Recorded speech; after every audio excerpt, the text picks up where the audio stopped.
शाळेला सुट्टी किंवा अर्धा दिवस शाळा म्हटलं की विद्यार्थी खुश होणारच। पण आता शाळेतच पहिली ते 8वीच्या विद्यार्थ्यांना एक दिवस अभ्यासापासून ब्रेक मिळणार आहे। कारण आता प्रत्येक शनिवार आनंददायी करण्यासाठी राज्य सरकार एक खास उपक्रम राबवणार आहे। काही देशांनी हॅपीनेस करिक्युलम ही संकल्पना स्वीकारली आहे आणि त्याचप्रमाणे हा उपक्रम राबवून विद्यार्थ्यांचं मानसिक स्वास्थ्य उत्तम राहावं आणि अभ्यासाव्यतिरिक्त त्यांना खेळ आणि कला प्रकारांचा आनंद घेता यावा यासाठी हा निर्णय घेण्यात आलाय।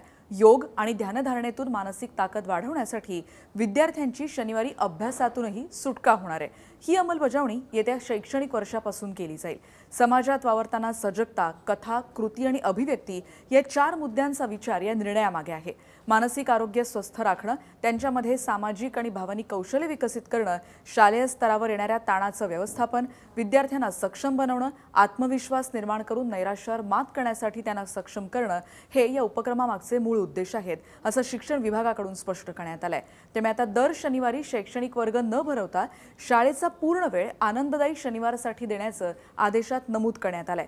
त्यामुळे शाळांमध्ये शनिवारी प्राणायाम, योगा, ध्यानधारणा, श्वसनतंत्र तसंच आपत्ती व्यवस्थापन आणि व्यावहारिक प्रशिक्षणाचे धडे दिले जातील।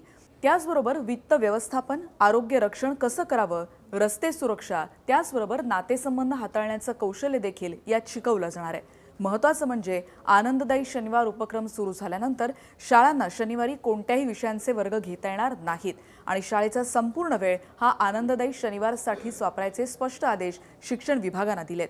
त्यामुळे शनिवारी शाळेत गेल्यावर पहिली ते 8वीच्या विद्यार्थ्यांची अभ्यासातून सुटका होणार आहे।